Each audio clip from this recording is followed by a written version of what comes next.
Je m'appelle Caroline Célestin et je travaille au sein de la Chambre d'agriculture d'Eure-et-Loir. La Chambre d'agriculture d'Eure-et-Loir a pour objectif d'accompagner l'agriculture dans ses transitions agroécologiques, de créer plus de valeur sur le territoire, de mobiliser la recherche et le développement et de transférer les innovations.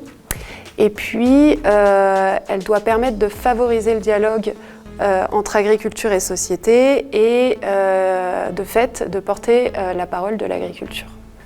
Au quotidien, mon travail consiste à définir des communications, c'est-à-dire des messages et des contenus, qu'ils soient visuels ou rédactionnels ou audiovisuels, et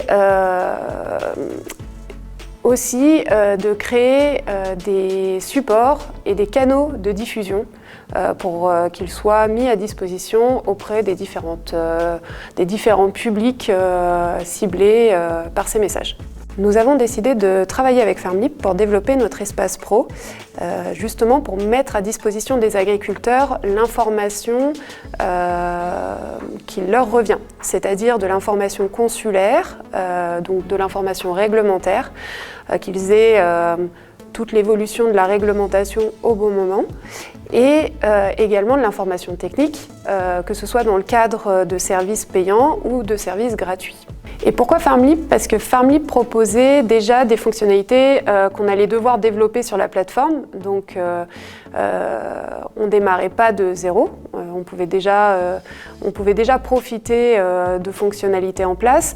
Et pour celles qui n'avaient pas encore été développées et dont on avait besoin, ils nous ont proposé un développement du coup, qui permettait de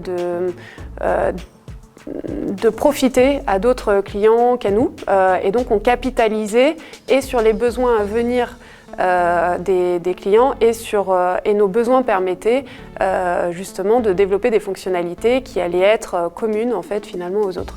Donc cette idée de participation collective en fait à l'évolution et aux fonctionnalités de la plateforme était assez sympa et puis nous permettait de capitaliser des coûts. Voilà. Donc c'était très concurrentiel de faire appel à Fermlib. Puis ils sont sympas. Mes deux fonctionnalités Fermlib préférées sont incontestablement la web app,